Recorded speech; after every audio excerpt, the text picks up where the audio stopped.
Hi there, this is a video message to all of our community group leaders. This is our community group extra for April 9th, 2017. Just a couple of things to keep on your calendar. First of all, next Sunday is Easter, April 16th. We're having 3 morning worship gatherings. Maybe your community group is moving its time of meeting. Appreciate those of you who are doing that to accommodate the crowds that will come in.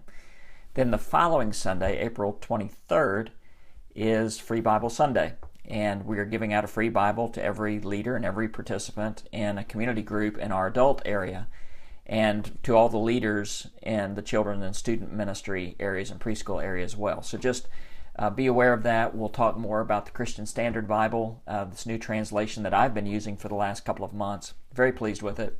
Want to hand a copy to every adult in our church as we start the new teaching series, which will begin after Easter.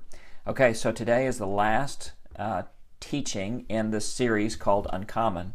And I'm going to use a quote today by John Stott, which I think is worth repeating if you want to use it in your community group. Apathy is the acceptance of the unacceptable. Apathy is the acceptance of the unacceptable. And sometimes we get into this place in our life of following Christ where we are apathetic, where we are mediocre. And Jesus reminds us, he calls us in the Message on the Mount to be uncommon in our submission and our commitment to him. So in this last section, Jesus is talking about the wise and the foolish builder, those who hear these words of mine and puts them into action as a wise builder.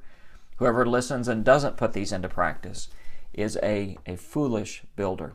So here's the question I would invite you to ask those in your community group today. Where in your life of following Christ do you tend toward apathy? That you've heard what Jesus has said, but you're not really putting it into practice. And I would encourage you as a leader to maybe look at 2 major categories of this: our love of God and our love of others. Have you become apathetic in your love for God and your passion for him? And the way I often phrase this is, are you more in love with God today than you've ever been? If not, then you have become, or you are tending toward apathy. In the same way, do you love other people more than you ever have before? We need to maintain a love for other people because that's a way we express the love of God to the world. So in these 2 areas, have you become apathetic? Now, Chris Matthews, our associate pastor, as we've gone through this teaching series, we have our weekly meetings where we talk about the pastor's cut and we brainstorm the message. He's been reminding me over and over again through this that Jesus is not advocating a new legalism. He's not advocating a new law. Okay, do these things and you'll be saved. I want to be very cautious about that. We are not saved by works. Okay, so Jesus is not saying you have to practice all these things and you earn the favor of God. Here's a phrase that I really like that one theologian has given. We do not believe in a salvation by works, but we believe in a salvation that works.